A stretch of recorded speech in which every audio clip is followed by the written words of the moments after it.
اقرأ كتاب الله ترق جنانه وتنل عظيم الأجر بسم الله الرحمن الرحيم الحمد لله رب العالمين نحمده ونستعينه ونستغفره ونعوذ بالله من شرور أنفسنا ومن سيئات أعمالنا من يهده الله فلا مضل له ومن يضلل فلا هادي له أشهد أن لا إله إلا الله وحده لا شريك له وأشهد أن محمدا عبده ورسوله سبحانك لا علم لنا إلا ما علمتنا إنك أنت العليم الحكيم اللهم علمنا ما ينفعنا وانفعنا بما علمتنا وزدنا علما اللهم آت أنفسنا تقواها وزكها أنت خير من زكاها أنت وليها ومولاها Rabbi yassir wa la tu'assir, Rabbi tammi bil khair, amma ba'du. InsyaAllah malam ini kita sambung tadabbur surah Al-An'am. Kita sampai ayat yang ke-21. Sebelum kita sambung ayat 22, kita tengok pengajaran daripada ayat yang lepas. Dan apa kaitan dengan ayat hari ini. Ayat yang lepas, Allah beritahu tentang persaksian Allah sendiri terhadap kebenaran Rasul sallallahu alaihi wasallam, kebenaran Al-Quran. Sebab ayat Al-Quran ini antara sebab diturunkan ialah berdasarkan persoalan ataupun pertanyaan yang ditanya oleh sama ada orang musyrikin ataupun para sahabat. Jadi salah satu ayat Al-Quran turun sebab untuk menjawab persoalan yang ditimbulkan oleh orang musyrikin ataupun para sahabat. Jadi antara soalan yang ditimbulkan oleh orang musyrikin ialah apa bukti bahawa Nabi Muhammad itu adalah seorang rasul? Apa bukti dia adalah diutuskan oleh Allah Subhanahu wa taala? Maka Allah bagi tahu dalam bentuk soalan. Qul ayu syai'in akbaru syahadah? Siapa lagi yang persaksiannya lebih besar daripada persaksian Allah? Maksudnya yang menjadikan saksi, yang menjadi saksi bahawa Nabi adalah seorang Rasul ialah bukan bapa dia, bukan pembesar Quraisy, tetapi Allah sendiri. Dan bila Allah menjadi saksi, tidak ada persaksian yang lebih besar, yang lebih meyakinkan daripada Allah Subhanahu wa taala. Kemudian Allah juga bagi tahu Quran diturunkan kepada Nabi, diwahyukan kepada Nabi dengan tujuan yang sangat-sangat jelas, iaitu liunzirakum bih, untuk Nabi memberi peringatan kepada kaumnya dengan Al-Quran. Jadi Quran ini subjek utama untuk memberi peringatan. Dan tidak ada kitab yang paling berkesan dalam mengingatkan manusia terhadap Tuhannya, terhadap matlamat hidupnya, terhadap destinasinya. Tidak ada kitab yang paling berkesan dalam memberi peringatan kecuali Al-Quran. Kemudian Allah juga bagi tahu kedegilan orang-orang yang diberi kitab. Dalam ayat 20 kan. Allah nak bagi tahu kedegilan orang-orang yang diberi kitab. Siapa ni? Iaitu Yahudi dan Nasara. Jadi Allah nak puji mereka sebab mereka diberi kitab. Jadi bila Allah bagi kitab, sepatutnya manusia itu menjadi manusia yang paling berakhlak, paling bersifat hamba kepada Allah. Sebab panduan dia untuk kenal Allah, untuk ikut perintah Allah, semua ada dalam kitab yang diberi. Sepatutnya dia menjadi manusia yang terbaik.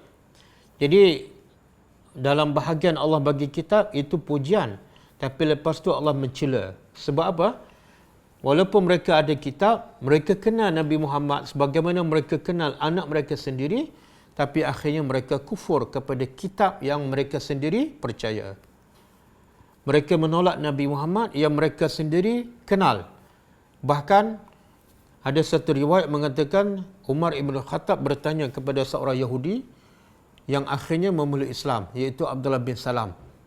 Bila Nabi sampai ke Madinah, antara orang yang pertama yang memeluk Islam ialah Abdullah bin Salam yang berasal daripada Yahudi.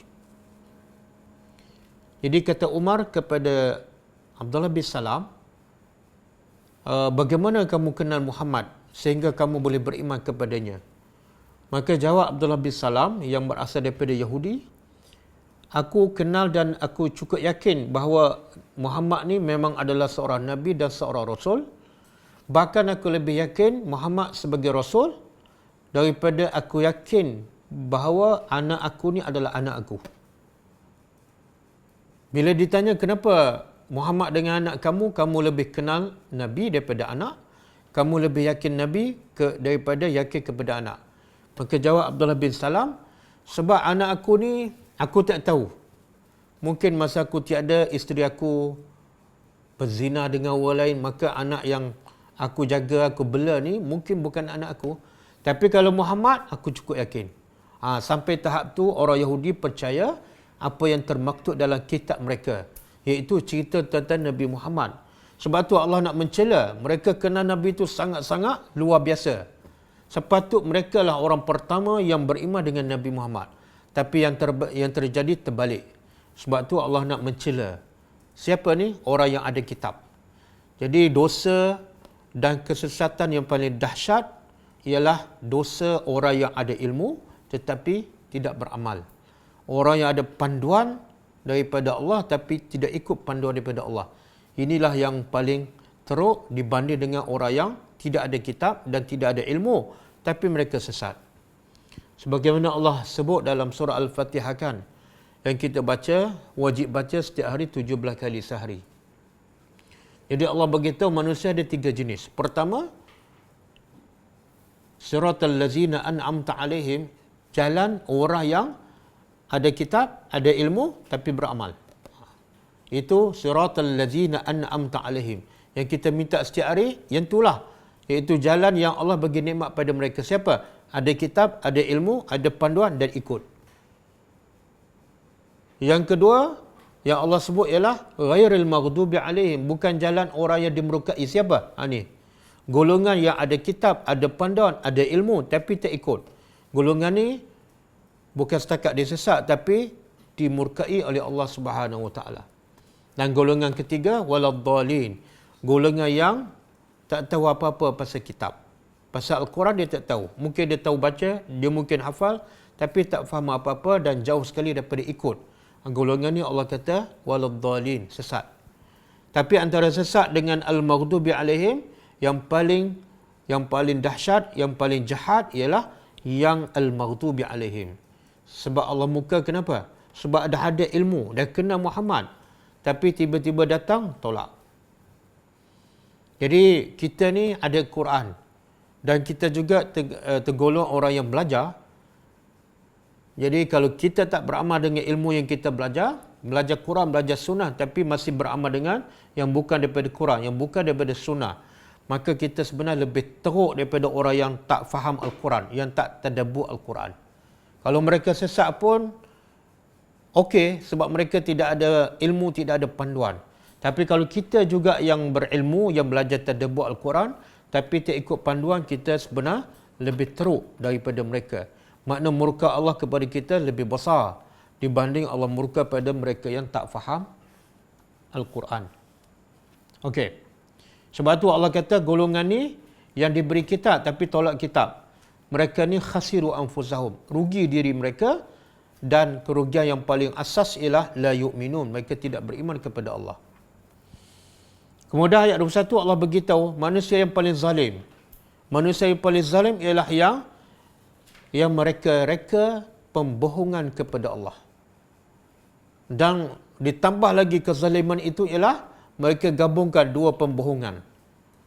Pembohongan kepada Allah, kezaliman yang paling dahsyat. Sangat berbeza berbohong dengan kawan, berbohong dengan pemimpin, berbohong dengan mak bapak dan berbohong dengan Allah. Sangat berbeza. Tapi di sini Allah nak beritahu yang paling dahsyat berbohong dengan Allah, dan lagi dahsyat digabungkan dengan satu lagi, iaitu berbohong dengan ayat Allah. Ayat Al-Quran ditolak, ayat kebesaran Allah pun dia tolak. Jadi Allah kata inilah orang yang paling zalim. Dan Allah kata orang yang zalim tak mungkin berjaya. tak mungkin dapat syurga dan tak mungkin selamat daripada neraka. Kemudian ayat hari ini, ayat 22, kaitannya apa? Allah kata kalau ayat lepas, mereka syirik pada Allah. Walaupun bukti cukup nyata, bukti cukup jelas. Dan kitab mereka sendiri pun telah menyatakan, menjelaskan sifat Nabi Muhammad.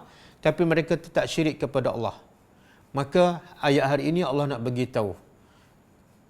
Dulu kamu syirik kepada Allah, kamu menolak ayat-ayat Allah. Maka bila di pada mahsyar nanti, aku nak minta kamu, iaitu carilah siapa yang kamu syirik, siapa yang kamu sekutukan dengan Allah, supaya mereka tu dapat selamatkan kamu daripada azab Allah.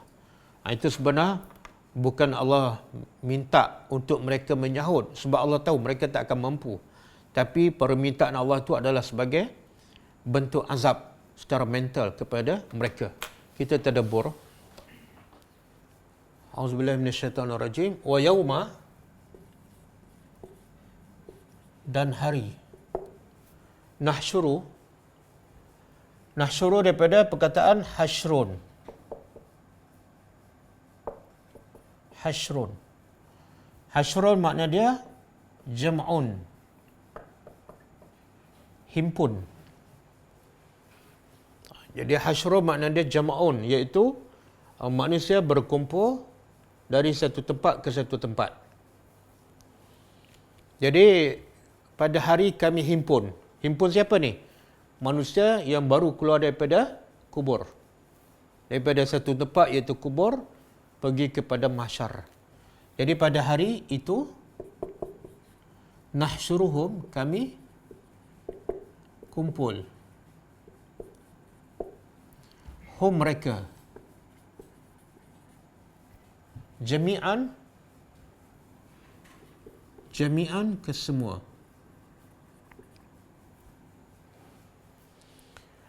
Jadi apa yang Allah himpun, apa yang Allah kumpul daripada mahsyar nanti? Pertama, manusia. Yang kedua, jin. Yang ketiga, malaikat. Semua para malaikat. Wal malaku saffan saffa. Wassalamu warahmatullahi. Yang ketiga malaikat. Yang keempat, ada lagi tak yang keempat?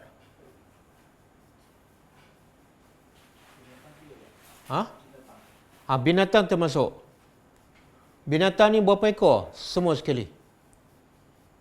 Jadi manusia, jin, malaikat dan binatang. Binatang yang mana? Semua sekali. Yang terbang di udara, yang di darat, yang di laut, semua Allah himpun. Apa dalil? Ada dalil tak? Allah himpun semua.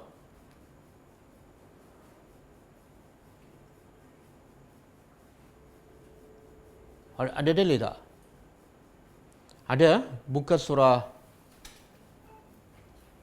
apa?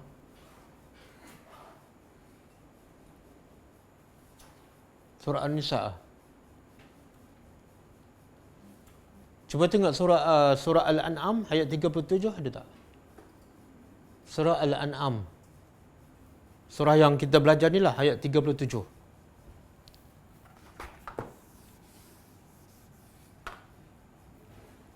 Betul, wa ma min dabatin. Tak ada? Ada 38. 38, sorry. Wa ma min dabatin fil ardi. Kemudian wala ta'irin yatiru bijanahaihi. Kemudian illa umamun amsalukum. Kemudian ma farratna fil kitabi min syai'in summa ila rabbihim yuhsyarun. Okey, cuba terjemah. Wa ma min dabatin, dan tidak ada min dabah. apa saja yang melata, apa saja yang bergerak fil ardi di atas muka bumi. Yang bergerak, yang melata di atas muka bumi termasuk manusia dan haiwan. Ular, kalajengking, lipas, semut, harimau, semua termasuk. Wala ta'irin, dan tidak ada juga yang terbang di udara. Yang ni di bumi, yang ni di udara. Burung ke, elang ke apa ke. Illa umamun, melainkan semua tu adalah umat seperti kamu. Apa makna umat seperti kamu? Iaitu kalau kamu kami cipta, maka yang binatang pun kami cipta. Kalau kamu kami bagi rezeki, yang sana pun kami bagi rezeki. Kalau kamu, semua amalan kamu kami dah catat siap di Lauh Mahfuz. Yang binatang pun sama. Itu maksud umat seperti kamu. Ma farratna fil kitab. Dan kami tidak cuai, kami tidak abaikan dalam kitab di Lauh Mahfuz min syai'in. Satu benda pun tidak ada yang tidak tertulis. Sama ada tentang binatang ke, tentang jin ke, ma farratna, kami tak pernah terlepas ataupun tidak tertulis. Kemudian Allah kata apa? Summa ila rabbihim, kemudian kepada Tuhan mereka, hanya kepada Tuhan mereka yuhsyarun, mereka semua dihimpun.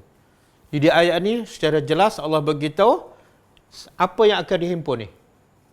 Kalau ikut ayat ni. Semua ni yang melata di atas muka bumi ataupun yang terbang di udara, semua. Jadi muat tak bumi?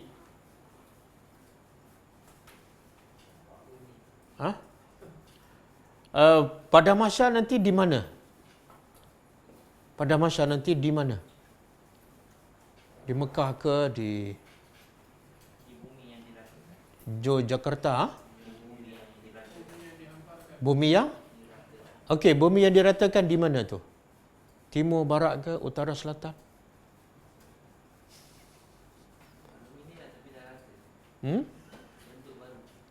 Bumi yang adalah. Tapi bila kiamat kan semua dah hancur. Bumi pun hancur tak bila dah kiamat? Hancur. Allah hamparkan balik. Sebenarnya bila pada masa nanti, bila kiamat, Allah tukarkan bumi baru dan Allah tukar langit yang baru. Jadi bukan bumi lah, bukan langit ni. Langit ada tak di pada masa? Ada. Sebab tu ada matahari. Dan matahari dia sejengkal ataupun satu batu. Jadi di pada masa ada bumi, ada langit. Tapi bumi yang mana? Bumi yang lain. Langit yang mana? Langit yang lain. Ada dalil? Ada. Surah Ibrahim ayat 48. Cuba tengok, betul tak?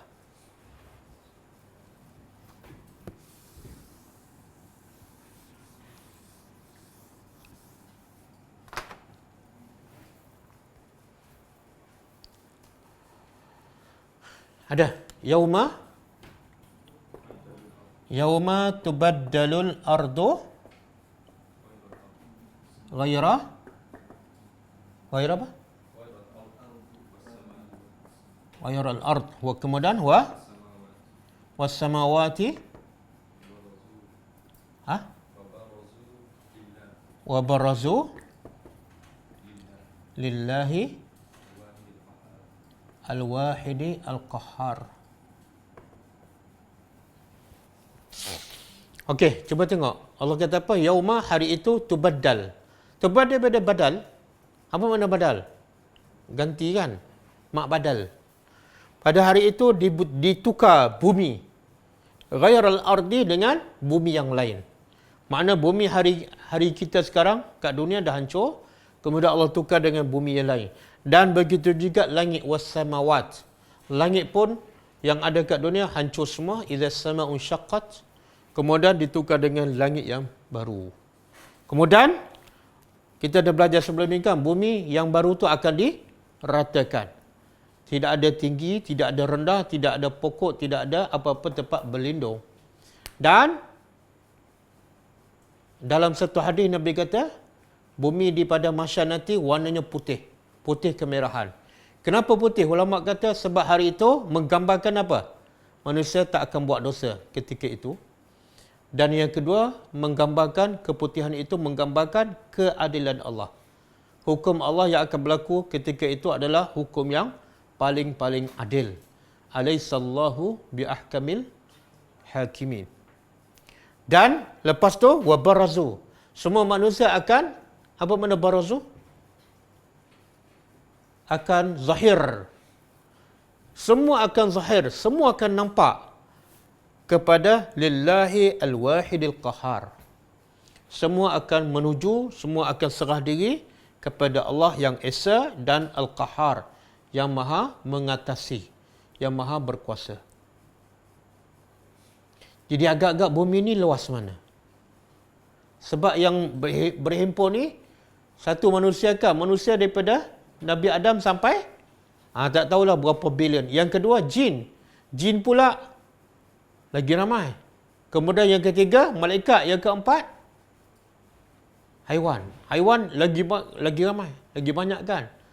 Jadi agak-agak bumi ni luas mana? Kita kalau biasa pergi kat Mekah kan, di Padang Arafah tu kan, kita rasa dah luas, tapi baru berapa juta? Biasa 2 juta aja. 2 juta aja baru di kawasan Arafah. Tapi di Padang Mahsyar, cuba kita bayangkan. Kata Ibn Hajar, bumi daripada Mahsyar jauh lebih besar daripada bumi sekarang. Kalau tak, dia tak boleh menampung semua ni. Dengan semua manusia, semua jin, semua malaikat, semua haiwan. Kemudian Nabi juga sebut dalam satu hadis, bumi itu putih di Padang Mahsyar, kemudian tidak ada satu pun petanda. Makna apa tu? Cuba bayangkan, kita pergi ke Kedah, jalan nak pergi ke Kedah, langsung tidak ada tanda. Tanda bangunan ke, penunjuk jalan ke, semua tak ada. Agak-agak apa jadi pada kita? Sesat kan? Jadi di Padang Mahsyar, pertama, besar. Yang kedua, ramai. Yang ketiga, tidak ada apa-apa petunjuk. Contohnya kalau kita nampak Menara Petronas, kita tahu ini Malaysia ni, kan? Tapi masa tu tak ada, penunjuk jalan pun tak ada. Agak-agak kita nak menuju ke mana? Tengok orang ramai, berhimpit-himpit, kemudian matahari pula panas, kemudian tidak ada penunjuk arah. Ke mana kita nak pergi? Dan berapa lama? 50,000 tahun. Jadi mana lebih dahsyat? PKP di Padang Mahsyar dengan PKP sekarang? Orang duk fikir pasal PKP sekarang kan? Betul, Izzah? Rasa takut, rasa rimah, rasa lemas. Padahal boleh bernyawa lagi. Ada jarak jauh lagi kan? Dan kita boleh jarak pula satu meter kan? Tapi daripada Mahsyar boleh tak? Jarak 1 meter. Tak ada, rapat. Dan lagi dahsyat apa dah? Suasana lagi dahsyat ialah Nabi sebut orang yang duduk di Padang Mahsyar akan bermandikan peluh. Dalam keadaan bogel, dalam keadaan tidak berselipar dan tidak bersunat, dan semua anggota badan kita yang dipotong akan balik semula kepada kita. Termasuklah yang kita bersunat yang kecil pun akan balik semula. Sebagaimana Allah lahirkan kita kat dunia tanpa bersunat, maka di Padang Mahsyar Allah bangkit dalam keadaan seperti kita baru lahir, cuma bukan baby je. Dan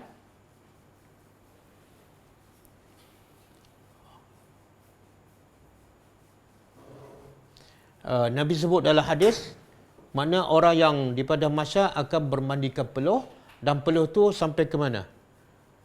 Nak tahu peluh tu sampai ke mana? Tengok dosa orang tu. Nabi kata ada dosa, peluh dia sampai ke buku lali, ada sampai ke lutut, ada sampai ke pusat, ada sampai ke leher, dan ada lemas dalam peluh. Sehingga disebut dalam hadis, peluh tu terlalu banyak daripada ramai manusia dan daripada banyak dosa, seumpama lautan. Kalau letak kapal boleh berlayar dengan lancar. Sebab apa? Lautan tu begitu luas dan air begitu banyak. Habis yang beriman macam mana? Peluh tu tak melimpah kepada orang beriman. Sebab pada Mahsyar satu tempat je, bukan 2, bukan 3. Satu tempat. Tiba-tiba kawan tu peluh dia sampai ke paras leher. Kita pula orang beriman duduk sebelah. Macam mana peluh tu? Peluh dia orang sebelah tu melimpah tak pada kita? Apa dia? Sebab di pada mahsyar tidak ada tebing, tidak ada benteng, tidak ada dinding. Ha? Kena tak? Kenapa kena? Dia berpeluh sebab dosa. Kita katalah orang beriman, diampunkan dosa. Takkanlah tak ada dosa pun kena peluh juga. Ha? Tak. Tak macam mana? Dia duduk sebelah. Bumi pula rata. Tak ada parit, tak ada benteng. Dan peluh pula ada sampai melimpah macam lautan. Macam mana orang beriman boleh lepas di satu tempat? Tempat special macam mana? Ha? Dapat bayangan arash. Tapi bayangan arash tu di satu tempat kan? Kan satu tempat, bukan tempat yang berbeza.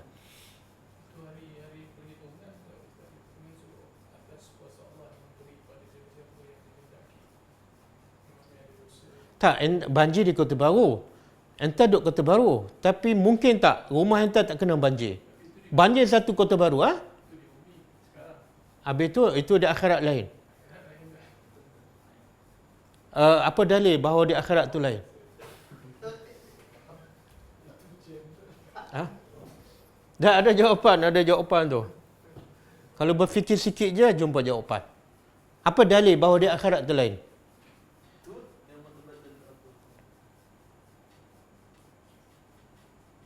Ini setelah tukar. Dalilnya ialah semua yang di akhirat tu termasuk dalam alam ghaib. Dan bila alam ghaib, akal manusia tak boleh berfikir. Allah cipta akal kita hanya untuk fikir benda yang zahir depan mata kita masa kat dunia. Sebab tu bila di akhirat, otak kita dah bertukar. Jangan kepada mahsyar, dalam kubur pun kita tak boleh fikir dah, kan? Ada kubur sebelah-sebelah menyebelah. Seorang penzina tak solat, seorang lagi tok guru, orang beriman. Yang sebelah tu yang tak solat kena pukul, kena himpit dan menjerit tan. Yang sebelah pula taman syurga. Tapi yang taman syurga ni terkesan tak dengan lubang neraka sebelah tu? Tak. Walaupun duduk sebelah. Sebab apa? Allah Maha berkuasa. Allah Maha berkuasa. Okey, kemudian manusia ni macam mana suasana manusia, keadaan manusia bila dihimpun di padang mahsyar? Selain pada bermandikan peluh lah yang tak beriman, yang berdosa. Selain pada tu, macam mana? Keadaan dia, ha? Jalan muka ke bawah, kan? Lagi? Wajah hitam. Mata biru. Lagi? Sebenarnya Allah sebut banyak tu. Selain pada berjalan muka di bawah, buta, pekak, bisu. Kat dunia ada tak orang, ada semua ni? Berjalan muka ke bawah, dia pekak, dia bisu, dia buta. Ada tak kat dunia? Tak ada. Dalam keadaan ada orang boleh tolong kat dunia, tapi sifat tu tak ada. Buta, pekak, bisu tak ada. Tapi daripada mahsyar dalam keadaan tidak ada siapa boleh tolong, Allah jadikan keadaan lagi rumit. Buta, pekak, bisu dan apa lagi? Ada dalil tak? Manusia di padang mahsyar berjalan dengan muka. Dia kulit manusia ni yang paling lembut apa dia? Kulit muka lah, kan? Sebab itulah kaki, Allah jadikan kaki untuk berjalan, Allah jadikan kulit kaki tu keras. Cuba bayangkan, kulit yang paling lembut tiba-tiba diguna untuk berjalan. Apa jadi? Oh, hancur. Okey, cuba buka surah An-Nisa. Ayat 97.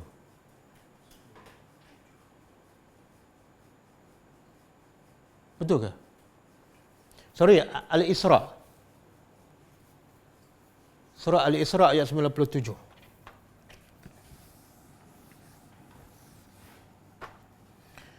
Ayat ni panjang, ambil kat tengah. Ha? Wa nahsyuruhum. Ada? Wa nahsyuruhum yaumal qiyamah ala wujuhihim Umyanan. Umyanan wa bukman wa summan. Kemudian ada waw tak ada? Ma'wahum jahannam. Okey, cuba tengok. Sama nahsyuruhum, di sini pun nahsyuruhum wa nahsyuruhum, dan kami himpun mereka pada yaumul qiyamah, hari kiamat, ala wujuhihim, atas wajah mereka. Makna apa? Wajah mereka duduk kat mana? Bawah. Ada satu hadis, sahabat bertanya, bagaimana orang berjalan dengan muka? Macam mana? Sahabat pun pelik kan? Macam mana boleh berjalan dengan muka? Kita pun tak boleh nak bayangkan macam mana orang berjalan dengan muka. Maka Nabi jawab, Allah yang berkuasa memperjalankan manusia dengan kaki, maka Allah juga maha berkuasa memperjalankan manusia dengan muka. Dia kalau kita fikir logik akal, kita tak akan jumpa jawapan. Tapi bila kita fikir kebesaran, kehebatan Allah, benda tu tak ada masalah. Satu, berjalan muka ke bawah. Yang kedua, umyan, buta. Kalau buta, muka ke atas pun dah masalah kan. Di pada masa ni, penuh dengan manusia, dengan binatang, dengan haiwan, dengan malaikat, dengan jin. Kemudian lepas buta, bukman, bisu. Tak boleh nak bercakap. Yang ketiga pula, yang keempat, summan, pekak. Dan ma'wahum jahannam. Kenapa ni tiga-tiga ni? Kenapa? Dia cuba kita bayang dan cuba kita tadabbur apa yang Allah cakap. Bila dia buta, dia nampak tak apa kat depan? Bila tak nampak, dia akan buat apa? Langgar je. Satu. Yang kedua, bila dia pekak, dia dengar tak kalau orang bagi arahan? Orang kata ada batu kan? Dia tak akan dengar. Maka dia akan langgar je. Yang keempat, dia bisu. Bila dia bisu, dia nak luahkan apa-apa, boleh tak? Oh, azab. Tak nampak, tak dengar dan tak boleh nak bercakap. Sebab tu orang macam ni Allah tak jadikan dia hidup kat dunia. Kalau hidup dia akan terseksa. Nak cakap tak boleh, nak nampak tak boleh, nak dengar pun tak boleh. Dan lagi dahsyat, muka di bawah. Ni kalau kita takut pada COVID-19 dan kita tengok suasana pada masa ni, sebenarnya COVID-19 tidak ada apa-apa pun. Dan kalau kita rasa PKP dia dah sempit, tapi bila kita bayangkan PKP di pada masa, ya Allah, PKP kat dunia ni tak ada benda pun. Tak ada apa. Tak ada apa. Sebab tu Al-Quran ni boleh merawat hati kita yang sedang bermasalah. Sebab apa? Yang Quran sebut di pada masa di akhirat lagi dahsyat. Bila kita dengar cerita di sana dahsyat, maka cerita yang kita hadapi itu kita rasa terlalu ringan. Nah, sebab inilah, ini yang Nabi tanam pada para sahabat. Kan? Nabi tanam pada para sahabat apa dia? Cinta akhirat, cinta pada surga dan takut pada azab Allah. Akhirnya mereka apa? Mereka tak kisah hidup susah kat dunia. Sebab apa? Sebab di akhirat lagi susah. Kita tengok Ashabul Ukhdud, kan? Bagaimana orang beriman sanggup dibakar hidup-hidup dalam parit yang besar. Kenapa? Sebab dia nampak di sini lagi dahsyat. Lebih baik aku dibakar sekarang, sekejap saja, jangan terseksa di pada mahsyar. Okey, saya tanya tadi, kenapa muka ke bawah, kemudian kenapa buta, pekak dan bisu? Kenapa? Kenapa Allah tak buat kaki dia kudung, tangan dia kudung?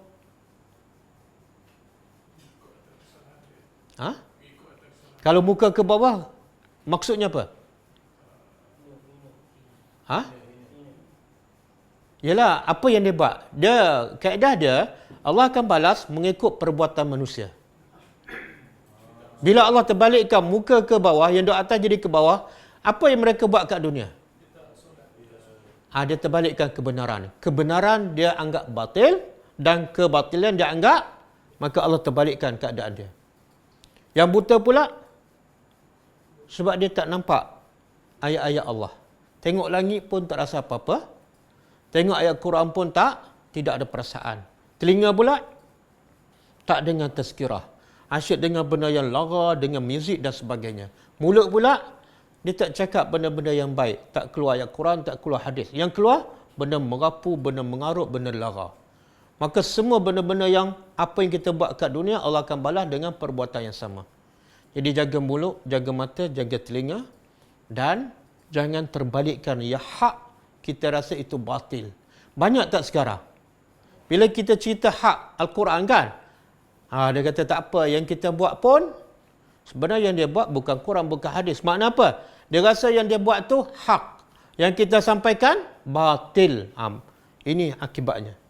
Sebab tu Allah sebut secara jelas, punca manusia dibangkitkan buta di akhirat besok ialah apa dia? Ada satu ayat Allah sebut secara jelas. Punca manusia dibangkitkan dalam keadaan buta. Siapa tahu jawapan dan ayatnya? Kalau tak tahu jawapan pun bagi ayat saja.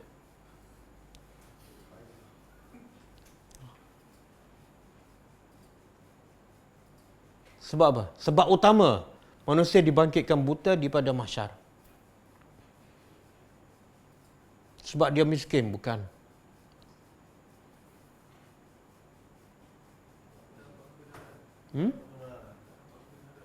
Kebenaran tu di mana?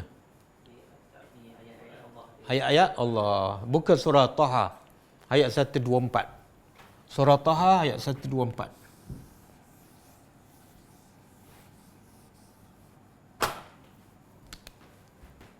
Waman a'rada an zikri fa inna lahu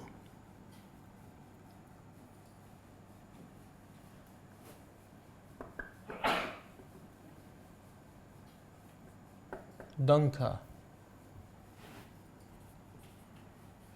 wa nahsyuruhu yaumal qiyamati a'ma. Kemudian qala lima hasyartani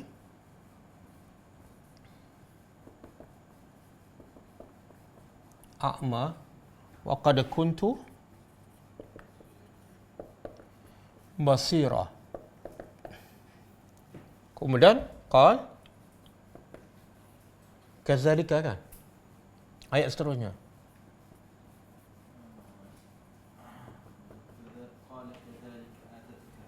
Atatka ayatuna fanasi taha wa kazalikal yawma tunsa.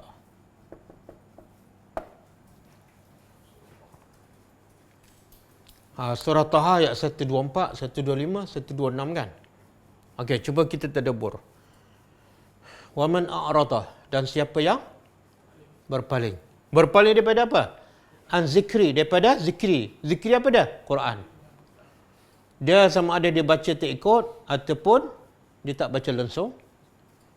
Ataupun dia baca dia ikut tapi ikut separuh-separuh, kan? Termasuk. Maka orang macam ni Allah bagi tahu fa inna lahu ma'isyatan danka. Maka sesungguhnya baginya kehidupan yang danka apa makna? Sempit. Apa maksud kehidupan yang sempit ni?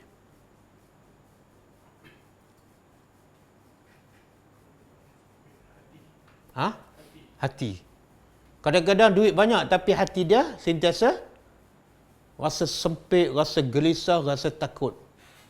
Kadang-kadang rumah dah besar, anak semua berjaya tapi hati sentiasa rasa sempit, sempit dada. Jadi sebenarnya orang yang ada masalah apa-apa je lah, masalah sedih ke, gelisah ke, takut ke, risau ke, sebenarnya puncanya bukan duit tak cukup. Bukan sebab dibuang kerja, tapi sebab berpaling daripada zikrullah. Betul? Pengalaman banyak. Banyak student-student saya, bila dia cerita masalah rumah tangga, masalah anak, bila kita tanya dia sendiri, dia ada masalah. Kadang-kadang solat tak cukup, kadang-kadang solat lambat, Quran dah sebulan tak baca. Jadi di sinilah punca semua masalah. Berpaling daripada Al-Quran. Tak ikut ajaran Al-Quran, maka Allah janji. Kat dunia kehidupannya sempit. Kadang-kadang kita kata, dia tu tak pernah belajar Quran, tak pernah solat, tapi nampak ceria aja. Itu pada zahir.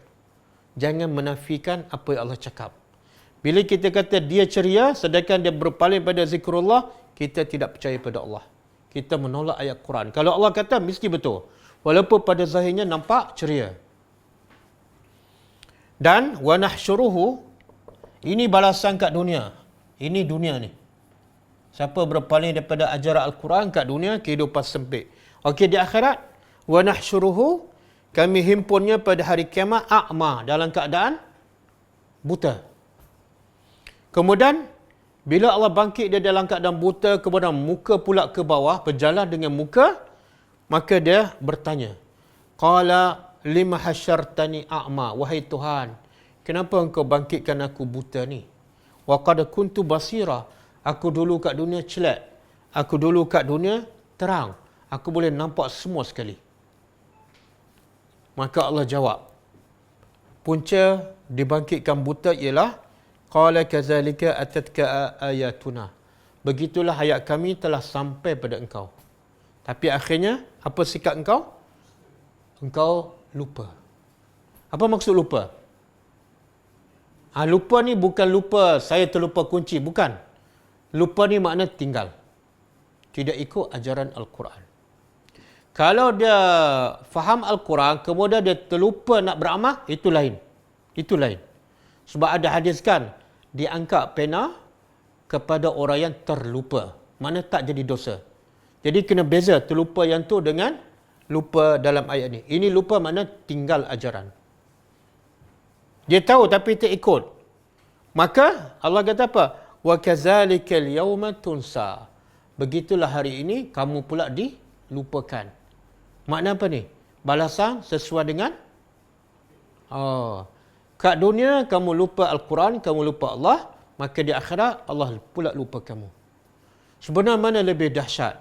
Kita lupa Allah ataupun Allah lupa kita? Jadi jangan lupa pada Allah. Walaupun satu saat.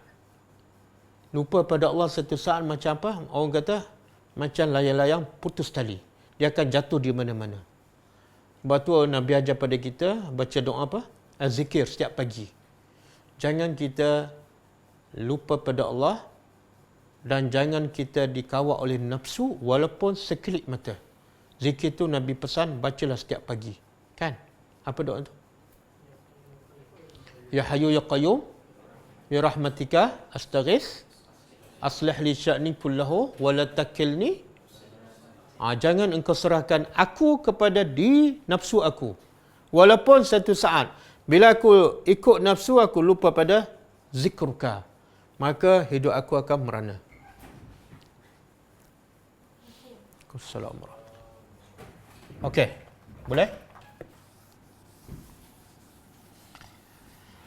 Jadi insya-Allah bila kita tengok suasana kiamat tu, maka apa yang kita hadapi sekarang sebenar tak ada benda. Sebab itulah kisah yang selalu saya sebutkan, wanita hitam yang sakit sawan kan. Bila Nabi tawarkan dia syurga, tapi dia kena sabar dengan penyakit. Dia pilih apa? Sabar. Sebab apa?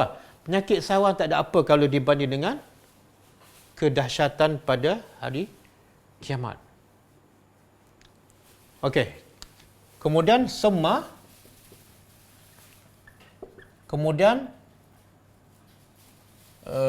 nakul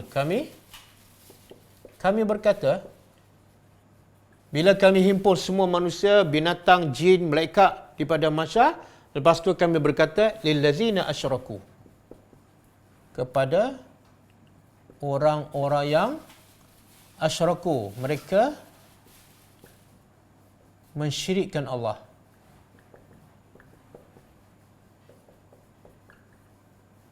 Mensyirikkan Allah ada maksud mensyirikkan dia sendiri syirik pada Allah. Yang kedua, dia menjadikan orang lain juga syirik. Makna double. Kalau dia saja syirik, satu dosa besar. Kalau dia pula menjadikan orang lain syirik, anak dia, keluarga dia, kawan dia, lagi besar dosa. Dan syirik ni boleh terjadi dalam berbagai bentuk. Kadang-kadang syirik sebab apa? Dia sembah berhala, sembah pokok, sembah matahari. Kadang-kadang syirik sebab dia percaya kepada bomo-bomo. Itu pun syirik. Kadang-kadang syirik dia minta pada orang yang dah mati. Kan? Jadi Allah berkata pada orang yang syirik ni, Aina syuraka'ukum? Di mana? Di mana syuraka'ukum? Sekutu-sekutu kamu. Allazina yang kuntum adalah kamu dulu. Kuntum ni maknanya kamu dulu masa kat dunia. Tazumun. Kamu apa tazumun? Bukan. Tengok Allah guna perkataan tu memang sesuai. Tazumun dalam bahasa Arab mana kamu sangka.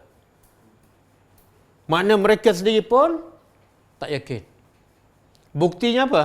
Bila dalam keadaan tersepit, naik bot ke, bila datang ombak besar, masa tu hilang keyakinan dia pada berhala yang disembah. Yang kamu dulu sangka bahawa itu adalah Tuhan. Okey. Sebenarnya Allah minta ni, Allah tanya, di mana rakan kongsi sekutu kamu dulu? Sebenarnya Allah minta ni supaya mereka jawab ke ataupun supaya apa? Allah tahu tak mereka tak mampu membawa? Tahu. Kalau tahu kenapa Allah minta? Apa tujuan? Azab mental. Kan? Contohlah orang tu mendakwa dia kaya kan? Dia banyak kereta kan? Tiba-tiba dia kena tangkap. Masuk penjara. Boleh bertanya, mana kereta kamu? Kan? Ayat tu menyakitkan hati. Mana duit kamu? Mana duit kamu? Saya nak beli KFC ni. Ayat tu adalah dalam bentuk menyeksakan. Dan sebenarnya Tuhan yang dia sembah ni, ada tak bersama mereka nanti? Di mana? Kenapa Allah bakar berhala tu yang mereka sembah? Kenapa? Allah boleh je nak bakar benda lain. Kenapa? Subhanallah. Sebab Allah nak menghina mereka. Supaya mereka betul-betul rasa hina. Apa dia? Ya aku sembah dulu, rupa-rupa kena bakar sama dengan aku. Bukan setakat tak boleh tolong, kena bakar sama dengan aku. Jadi apa yang aku sembah tu sebenarnya langsung tidak ada faedah. Okey, sembah, kemudian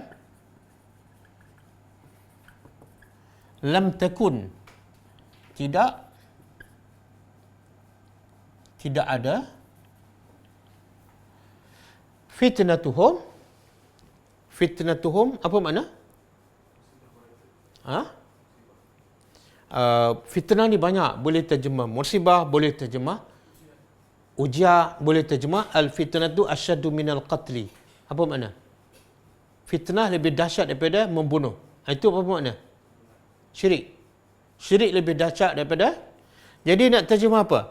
Tidak ada musibah mereka ataupun tidak ada jawapan mereka yang Allah tanya, mana sekutu kamu? Maka tidak ada jawapan mereka ataupun tidak ada akibat syirik mereka. Boleh terjemah belakang ni, akibat kesyirikan mereka, illa melainkan an qalu, mereka berkata, wallahi, demi Allah, Rabbina, wahai Tuhan kami. Tengok, masa kat dunia dia sembah apa? Berhala. Dia mengaku tak Tuhan. Allah tu Tuhan dia mengaku tak? Tiba-tiba di akhirat dia mengaku tak Allah tu sebagai Tuhan? Kemudian yang kedua, Rabbina. Apa beza wallahi dengan Rabbina? Yalah, dia sumpah guna nama Allah kan? Apa makna Allah? Tuhan yang disembah. Kalau Rabbi, Tuhan yang menciptakan, yang mengurus, yang memiliki. Jadi sebenarnya orang kafir ni di akhirat besok, Kalau kat dunia, dia percaya tak Tuhan tu sebagai Rabb, sebagai pencipta, pemberi rezeki, percaya tak? Yang masalah orang kafir ni apa dia? Tuhan yang disembah. Bila sembah tak, tapi siapa cipta langit, dia kata Tuhan. Bila dia akhirat besok, dia bukan setakat percaya Tuhan sebagai pencipta, tapi dia juga percaya Tuhan yang disembah. Bagus tak pengakuan tu? Bagus tak? Baguslah, tapi dah terlambat. Akhirnya dia guna nama Allah juga. Dia tak guna nama berhala dia. Jadi dikata apa? Wahai Tuhan kami, demi Tuhan kami, wahai Tuhan kami yang mencipta, ma kunna. Tidaklah dulu, dia kalau kunna, kalau kuntum, mana cerita dulu. Dulu masa kat dunia. Tidaklah dulu kami orang-orang yang syirik. Apa maksud ayat ni? Apa maksud? Apa dia nak beritahu? Tuhan minta kan, mana sekutu kamu? Minta dia selamatkan kamu? Ini jawapan dia. Demi Allah, wahai Tuhan kami tak pernah pun syirik. Apa maksud dia?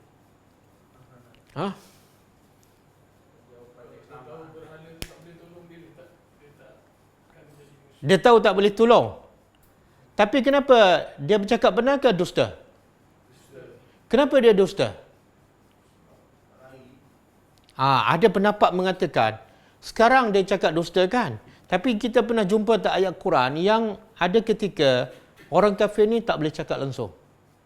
Allah kata apa? Fal yauma nakhtimu ala afwahihim wa tukallimuna aydihim wa tashhadu arjuluhum bima kanu.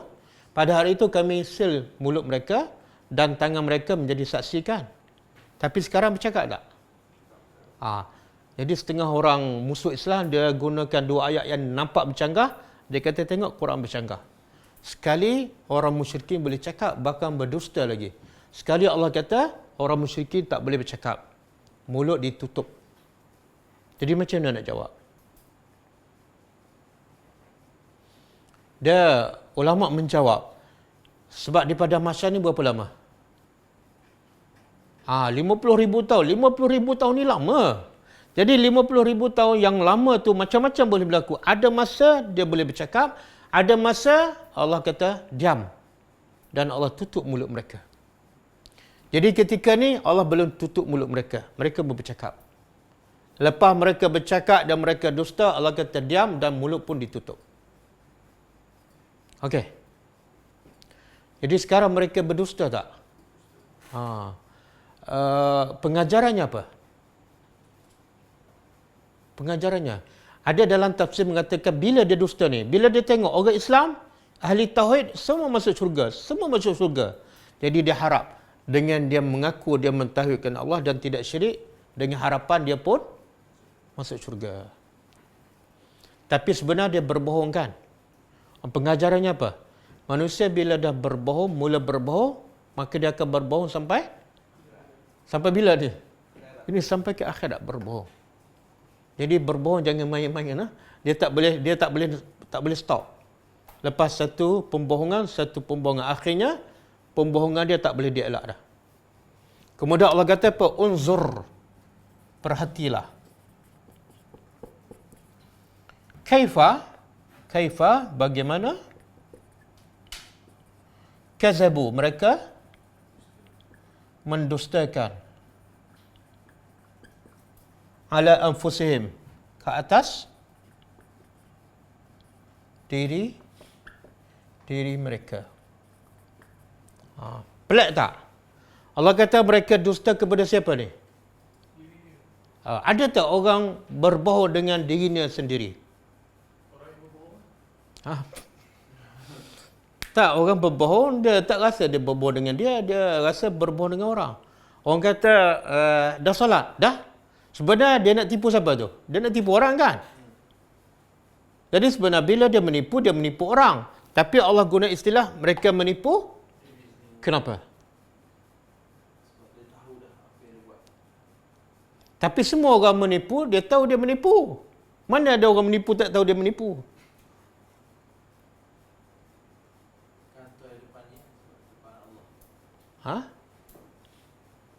Yalah, kenapa Allah kata mereka menipu diri sendiri? Sebab pernah tak menipu? Pernah? Oh, pernah. Okey, tahu tak syarat menipu? Tak ada syarat. Ha? Tak.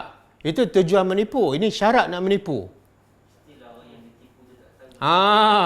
Syarat nak menipu, orang yang kita nak tipu, dia mesti tak tahu, baru boleh tipu. Sekarang dia tipu siapa? Allah tahu tak dia tipu? Itu bukan tipu. Itu dia tipu diri sendiri. Macam saya beritahu pada Azhar, Azhar, saya nak tipu awak ni. Itu tak cukup syarat lah. Jadi kalau nak menipu, kena ada syarat dia. Kemudian, wadalla, dan telah dalla pada? Dalla pada? Sia-sia. Ataupun hilang. Hilang ataupun sia-sia. Anhum, dari mereka, makanu, apa yang mereka ada-adakan ataupun mereka mereka-rekakan, ada-adakan. Apa dia yang mereka ada-adakan? Yaftaru ni makna mereka-reka lah. Apa dia?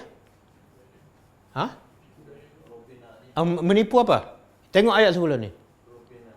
Mereka tipu Tuhan, mereka mendustakan ayat-ayat Allah. Jadi Allah kata apa? Semua yang mereka tipu, semua yang mereka reka, semuanya hilang. Sikit pun tak boleh memberi manfaat pada mereka. Okey, benda-benda ni semua dah berlaku ke belum? Belum.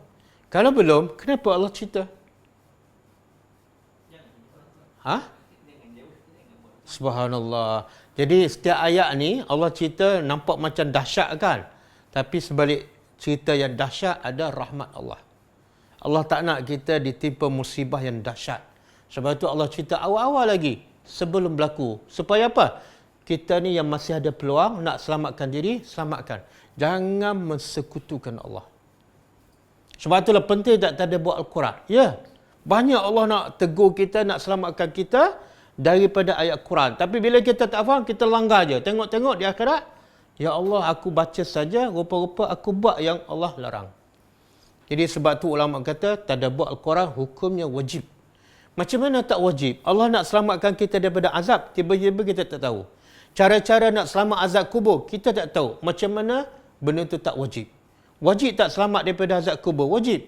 Wajib tak selamat diri daripada mahsyar? Wajib. Macam mana cara dia? Tadabbur Al-Quran. Okey. Okey. Cukup lah.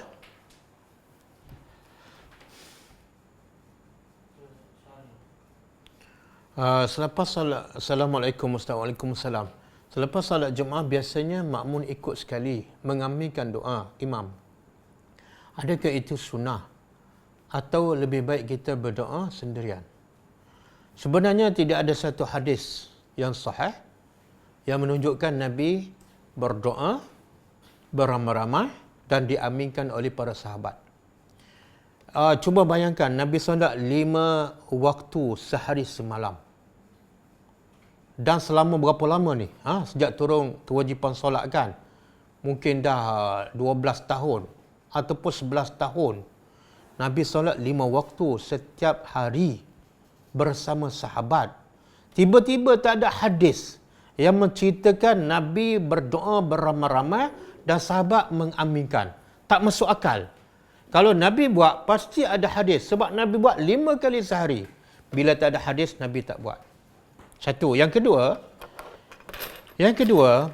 doa ni ialah permintaan kita dengan Allah. Dia tak ada kaitan dengan orang. Masing-masing ada hajat masing-masing. Dan biasa hajat masing-masing berbeza dengan hajat orang lain. Hajat makmum tak sama dengan hajat imam. Jadi kenapa nak disekalikan satu doa dalam kumpulan yang ramai? Sedangkan masalah berbeza, hajat berbeza. Apatah lagi ia bukan dibuat oleh Nabi. Jadi doa ni permintaan kita dengan Allah. Jadi kenapa nak minta ramai-ramai? Ini masalah kita dengan Allah. Jadi mintalah seorang-seorang. Dan yang ketiga, Yang ketiga, yang mana doa lebih khusyuk, lebih ikhlas, lebih kita hayati. Daripada kita aminkan doa imam yang kita sendiri pun tak faham dan kadang-kadang kelang kabut je dengan kita balik rumah doa sorang-sorang dalam bahasa yang kita faham. Yang mana lebih khusyuk, lebih ikhlas dan lebih kita menjiwai. Yang mana? Cuba tanya akal kita yang waras. Kenapa kita nak buat benda yang... Saya bagi analogikan. Kita nak minta satu hajat daripada YB kan. Kita panggil 20 orang kampung. Hajat kita. Boleh tak teman saya nak minta hajat dengan YB? Hajat siapa? Hajat saya lah. Habis kami ni sebagai apa? Kamu aminkan je. Tak masuk akal. Hajat kita pergi jumpa seorang-seorang dengan YB. Itu dengan manusia. Kalau dengan Allah, Allah lagi mendengar. Allah lagi tahu apa isi hati kita. Jadi doa yang terbaik ialah, caranya ialah dengan kita berdoa seorang-seorang. Yang kedua, dalam bahasa yang kita faham. Dan yang ketiga, hajat yang paling utama yang diperlukan oleh seorang manusia yang beriman, iaitu pertama hidayah kepada Allah. Minta hidayah, minta istiqamah dan minta keampunan. Sebenarnya kalau kita dapat hidayah Allah, kita dapat keampunan, yang lain itu kecil sahaja. Sebab itulah doa yang Allah wajibkan kita minta 17 kali sehari. 17 kali sehari. Wajib minta. Kalau tak minta, solat kita tak sah. Doa apa? Bukan rezeki. Bukan minta sihat. Bukan minta panjang umur. Iaitu ihdinas siratal mustaqim. Menunjukkan doa paling penting ialah hidayah. Kadang-kadang doa yang dibaca oleh imam 20 tahun sama je. Rabbana atina fid dunya hasanah. Rabbana atina fid dunya hasanah. Kita pun bila aminkan tak ada perasaan. Kadang-kadang kita amin sambil tengok telefon. Jadi kadang-kadang dari segi adab pun tak beradab. Tak beradab dengan Allah. Meminta dalam keadaan fikiran kita tak fokus. Wallahu alam. Orang yang mengaji Quran 30 juzuk atas kubur itu ikut mazhab apa? Ni mazhab ahli kubur. Yang baca Quran 30 juzuk atas kubur ialah mazhab ahli kubur. Dia bukan tak termasuk dalam 4 mazhab. Dia mazhab yang kelima, mazhab ahli kubur. Quran diturunkan lil muttaqin, untuk orang bertakwa yang masih hidup. Jadi orang bertakwa duduk kat mana ni? Bukan duduk di kubur. Jadi kenapa nak baca Quran kepada orang yang dah mati? Orang mati dia tak ada minta hidayah dah. Dia tak ada peluang dah nak belajar Al-Quran, nak dengar Al-Quran. Waktu telah tamat. Bila mati, waktu untuk menerima balasan.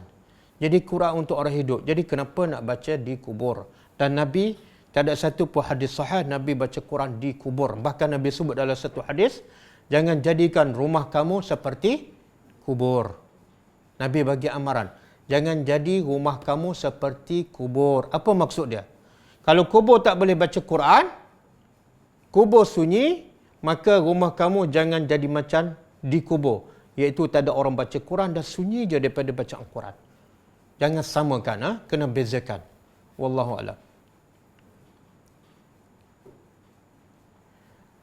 Surah Ali Imran 118 menyatakan jangan ambil orang kafir sebagai teman rapat, nanti mereka akan memberi mudarat.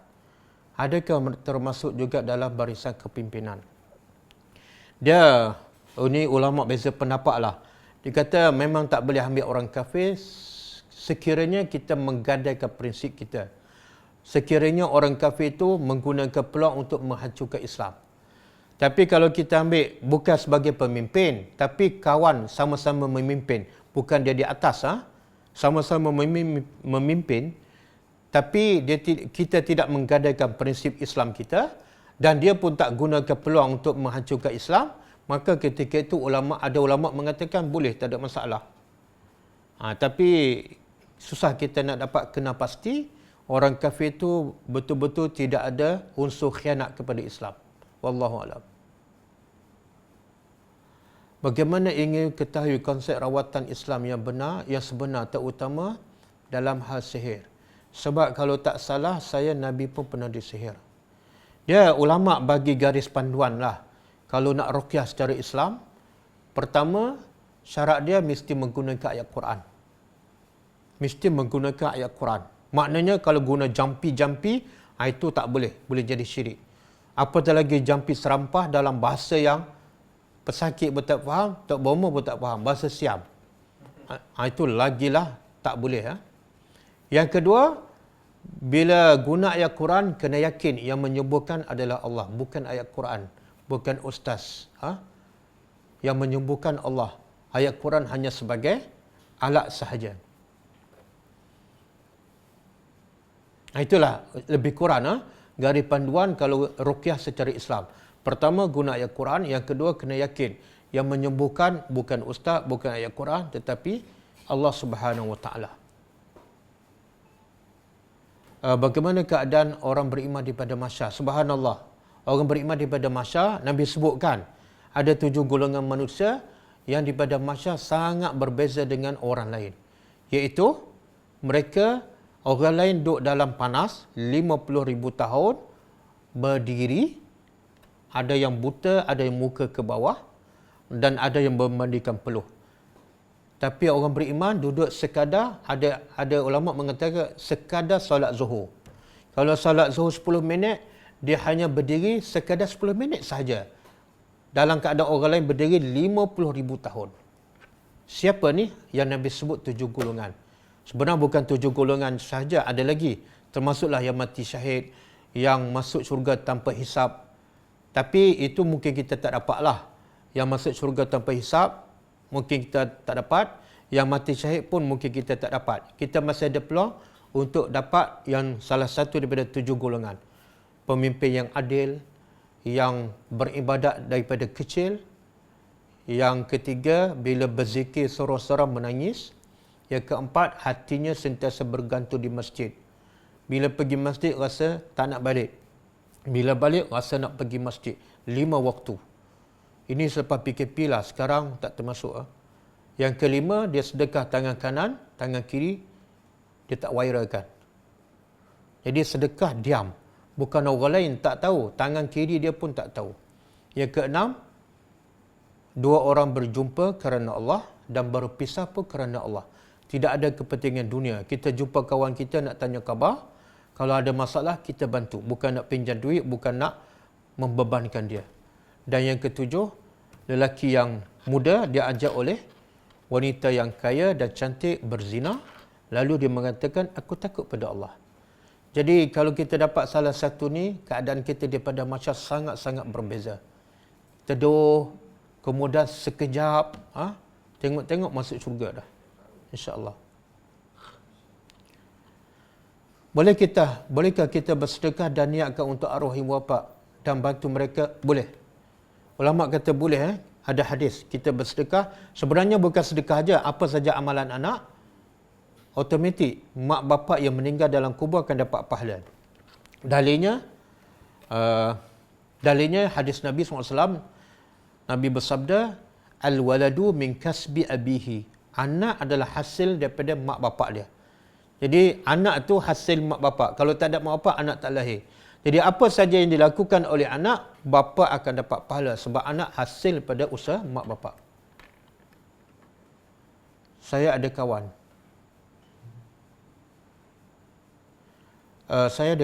Orang kuat kerja, orang kuat gereja. Baik orangnya. Pernah sekali ke rumahnya, dia siapkan tempat untuk saya solat. Adakah saya akan ditanya di akhirat kalau saya tak berdakwah padanya? Saya pun tak tahu nak jawab. Jadi senang, pergilah berdakwah. Pergilah berdakwah. Dan saya pun tak faham kenapa kita berfikir, berdosa tak kalau aku tak berdakwah? Itu bagi saya fikiran yang negatif. Sepatutnya kita fikir positif. Alangkah besarnya pahala kalau aku berdakwah. Tuhan kata apa? Siapa lagi yang waman ahsanu qaulan? Siapa lagi orang yang terbaik di sisi Allah melainkan orang yang mengajak manusia pada Allah? Sepatutnya kita berfikir, aku nak menjadi orang yang terbaik di sisi Allah. Jangan fikir, kalau tak berdakwah, berdosa tak? Itu macam tak nak berdakwah aja. Yang kedua, Nabi kata, la an yahdiyallahu bika rajulan wahidan khairun laka min humrin na'am. Kalau kamu cakap pada seseorang sehingga dia beriman kepada Allah, maka kelebihannya lebih baik daripada unta merah. Makna unta merah harta yang paling mahal di zaman Nabi. Ada riwayat, lebih baik daripada terbit matahari. Terbit matahari satu nikmat yang besar. Buktinya kalau matahari tak terbit, semua masalah berlaku. Tapi kalau kita berdakwah sampai orang tu dapat hidayat, Nabi kata lebih baik daripada nikmat terbitnya matahari. Jadi fikir yang positif. Fikir yang positif. Aku mesti nak berdakwah pada orang ni sebab ganjarannya sangat-sangat besar. Wallahu alam. Apa beza tadabbur dan tafakkur? Tadabbur ialah memerhati ayat-ayat Allah dan kita ambil pengajaran dan kita amalkan. Tafakkur ni kita berfikir. Tafakkur kita berfikir. Tapi tak termasuk dalam beramal. Kadang-kadang kita berfikir je, belum tentu kita beramal. Kan? Sebab tu Allah guna apa? Yatafakkaruna fi khalqi as-samawati wal ard.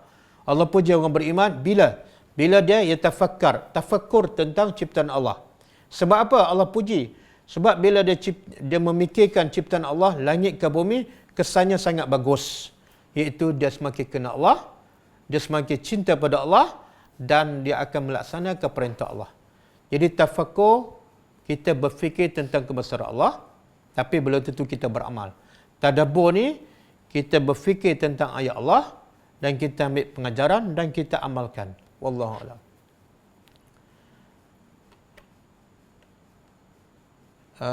Bolehkah kita hadiahkan Fatihah untuk Rasulullah? Tak payah. Dia orang suka hadiah ni, orang kaya. Kaya apa? Kaya pahala. Cuba tanya diri kita. Kita dengan Nabi siapa banyak pahala? Jadi terbalik pula, orang miskin nak hadiah pada orang kaya. Nabi tak perlukan Fatihah kita. Nabi hanya perlu selawat je. Nabi perlu selawat je. Dan kalau kita nak berdoa pada Nabi, Nabi suruh minta. Yang ni Nabi minta. Tapi ramai tak berdoa. Yang Nabi tak minta, kita terhegeh-hegeh bagi kat Nabi. Apa yang Nabi minta? Di satu syurga, Firdaus, ada satu tempat yang tinggi. Dan tempat itu, untuk seorang je. Dan aku harap, aku akan dapat tempat itu. Tolonglah minta untuk aku. Ini Nabi suruh kita minta, tapi ramai orang tak minta pula. Iaitu, Allahumma rabb hadhihi da'wati tammah wassalatil qa'imah berilah pada Muhammad Muhammad ini al-wasilah. Itu mintalah. Tapi jangan lebih pada 5 kali. Sebab dia kita minta ketika menjawab azan 5 kali itu. Minta yang tu. Nabi bila dapat wasilah, mana dia dapat surga paling tinggi dan tempat paling tinggi. Apa nak bagi Fatihah pula? Apa nak bagi Fatihah ni? Saya pun pelik lah. Jadi Fatihah ni sebenar bukan setakat kepada Nabi. Kepada orang pun ulama berbeza pendapat. Kalau mazhab Syafi'i, sedekah Fatihah tak sampai. Saya harap yang bertanya ni mazhab Syafi'i kan. Mazhab Syafi'i, sedekah ayat Quran, Fatihah ke, Yasin ke, kepada orang yang dah mati tak sampai. Kecuali pada mak bapak. Dan kalau mazhab lain sampai. Mazhab Hanbali sampai. Kita nak sedekah baca Al-Quran kepada orang yang dah mati, walaupun bukan mak bapak kita, mazhab Hanbali sampai. Jadi kalau nak sedekah Fatihah kepada orang lain, bukan Nabi lah, jiran kita ke sahabat kita meninggal, supaya mereka dapat pahala, tukar mazhab. Pakai mazhab Hanbali. Tapi mazhab Hanbali pun tak boleh baca Quran beramai-ramai. Kita baca sorang-sorang. Dan kalau betul kita pemurah, nak sedekah pahala baca Quran pada orang yang dah mati. Betul tak kita pemurah? Kalau pemurah, jangan baca Fatihah, baca surah Baqarah. Kan? Nak bagi ke orang, bagi surah pendek-pendek. Betul-betul pemurah, baca surah Baqarah. Niat aku pahala sedekah Baqarah ni kepada si fulan. Baru betul. Wallahu alam. Orang yang beriman ini kalau di akhirat akan rasa gembira. Sama ke dengan di pada mahsyar nanti? Sama. Saya nak cerita pun susah sebab saya belum sampai lagi. Cuma saya agaklah insya-Allah sama.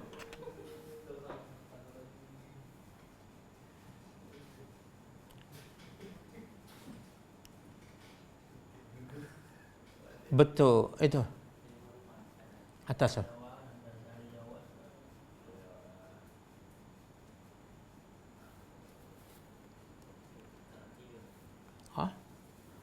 Tong Li. Tong Li ni. Megah Isyamuddin. Assalamualaikum. Jika suami menjatuhkan talak 3 kepada isterinya, adakah jatuh talak 3 terus? Dia ulama beza pendapat. Kalau mazhab Syafi'i, jatuh 3. Tapi kalau mazhab lain, bahkan ada pendapat para sahabat, talak 3 jatuh 1. Bahkan aku cerai engkau dengan 1000 talak, jatuh 1. Dan itulah pendapat yang paling kuat. Kita talak berapa ke, dia hanya jatuh 1 saja. Allah sebut dalam Quran, at-talaku marratani. Talak yang boleh dirujuk 2 kali. Talak yang boleh dirujuk 2 kali. Makna apa? Lepas sekali, kali kedua. Dia tak mungkin 3 sekaligus. Jadi pendapat paling kuat, kalau kita talak isteri kita, talak 3 ke, 5 ke, 10, dia hanya jatuh 1. Wallahualam. Boleh kita buat surah At-Talaq ayat 2 dan 3 sebagai zikir harian. Tak, jangan salah. Zikir harian Nabi dah bagi dah. Buku zikir pagi. Tak beli ke buku zikir pagi? Surah At-Talaq bukan untuk di zikir harian. Surah At-Talaq dan juga surah lain untuk ditadabbur. Dengar baik-baik. Allah kata apa? Pasal Al-Quran. Kitabun anzalnahu ilaika mubarakun liyadabbaru ayati wa liyatazakkara ulul albab. Cukup jelas. Allah kata, kitab ini kami turun pada engkau dan kepada umat engkau, wahai Muhammad. Apa tujuan? Mubarakun, banyak kebaikan dalam Al-Quran. Macam mana cara nak dapat mubarakun, kebaikan banyak dalam Al-Quran? Macam mana cara? Liyadabbaru, iaitu dengan mereka tadabbur ayatnya. Bukan hafal, bukan amal. Lepas tadabbur, Allah kata, wa liyatazakkara ulul albab. Supaya lepas tadabbur, orang yang berakal waras, ia terzakkar, ambil pengajaran, bukan amal, bukan zikir. Tak. Ambil pengajaran. Ayat Quran adalah dalam bentuk hukum hakam, dalam bentuk cerita-cerita sebagai motivasi kepada kita, dan juga dalam bentuk akidah untuk mantapkan akidah. Okey? Wallahualam. Mohon pencerahan surah Al-Ma'idah ayat 105. Allah memerintahkan orang beriman menjaga hanya diri sendiri. Bagaimana dengan arahan Allah dalam surah yang lain untuk menjaga diri sendiri dan ahli keluarga? Okey. Kita tengok surah Al-Ma'idah. Ini soalan terakhir. Soalan lain minta padam. Waktu dah 10.30 malam. Okey, ayat 110 kan? 105. Okey. Allah kata apa? Ya ayyuhallazina tengok Ya ayyuhallazina amanu, wahai orang beriman, alaikum anfusakum, ke atas kamu hendaklah jaga diri kamu. Tapi jangan baca setakat tu. Allah kata, la yadurrukum man dhalla. Tidak akan memudaratkan kamu apa-apa saja apabila kamu telah iza ihtadaitum. Bila kamu telah dapat hidayat. Dengar. Jadi baca ayat kena habis dan kena faham semuanya. Jangan ambil separuh. Allah kata, wahai orang beriman, jaga diri kamu. Sebab apa? Apa saja mudarat, apa saja kesyirikan tidak akan memudaratkan kamu. Bila tu? Bila mudarat tu tak akan memudaratkan kamu? Bila kamu dah dapat hidayat. Sebab tu kata ulama, bila kamu dapat hidayat, bila kamu buat semua yang Allah perintah, termasuklah berdakwah. Kalau kamu tak berdakwah, kamu belum dapat hidayah dan kamu akan mudarat. Kamu akan ditimpa musibah. Itu maksud ayat tu. Kena baca habis. Allah kata kamu akan selamat. Mudarat tak akan menimpa kamu. Bila? Bila kamu dapat hidayah. Apa hidayah Allah? Semua ada dalam Quran. Allah kata berdakwah, berdakwah. Itu dapat hidayah. InsyaAllah selamat. Tapi kalau kamu jaga diri kamu dan kamu tak buat kerja dakwah, kamu tak akan selamat. Sebab kamu belum mendapat hidayah sempurna. Wallahualam. Okey, cukup kita sambung pengajian sirah besok pukul 10.30 insya-Allah. Kita tutup dengan membaca tasbih kafarah. Subhanakallahumma wa bihamdika asyhadu an la ilaha illa anta astaghfiruka wa atubu ilaik. Assalamualaikum warahmatullahi wabarakatuh. Iqra kitaballahi tarqa jinanahu wa tanal 'azim.